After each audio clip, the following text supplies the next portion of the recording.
Xabaringiz bor, joriy yilning 5-iyun sanasidan mamlakatimizdagi davlat oliy va kasbiy ta'lim muassasalariga qabul jarayonlari uchun start berilgan edi va bu jarayon bugun soat 23:59 da yakunlanadi. Minglab abituriyentlar muhim tanlovni amalga oshirishmoqda. Xo'sh, joriy yilda vohamizdan qancha fuqaro abituriyent sifatida ro'yxatdan o'tdi?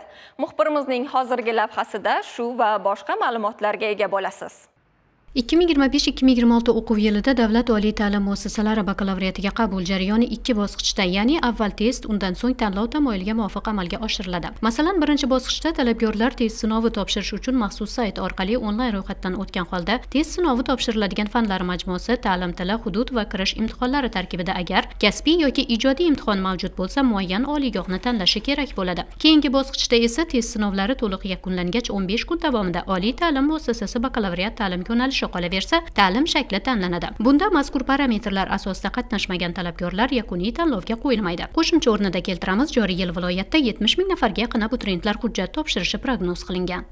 Test sinovlari 3 ta majburiy fan hamda 2 ta mutaxassislik fani bo'yicha amalga oshiriladi. Bu majburiy fanlarning har bir to'g'ri javobi uchun 1,1 balldan beriladi. Mutaxassislik fanlaridan birinchi blok mutaxassislik fani uchun 3,1 ball, ikkinchi mutaxassislik fani uchun 2,1 ball qilib belgilangan.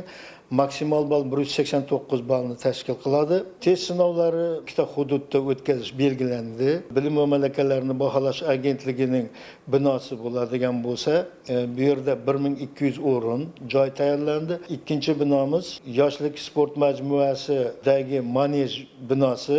U yerda 1200 o'rin belgilangan. Birinchi bosqichda siz test topshirasiz. Ikkinchi bosqichda olgan ballingizni ko'rib bo'lgandan keyin o'zingiz shu yo'nalishda, ya'ni iqtisod va matematika qaysi bloklarda, qaysi yo'nalishlarda bog'langan bo'lsa, ikkinchi bosqichda tanlab olishingiz mumkin. Foydalanuvchilarga qulaylik yaratish maqsadida oliy ta'lim muassasalarida qabul 2025 shtabi faoliyat yuritmoqda. Bu yerda maxsus maslahat xonalari, ko'l markaz tashkil etilgan. Shuningdek, Oliy ta'lim, fan va innovatsiyalar vazirligining 1006, Bilim va malakalarni baholash agentligining 1195 ishonch telefonlari orqali ham ma'lumotlarni onlayn olish imkoni mavjud.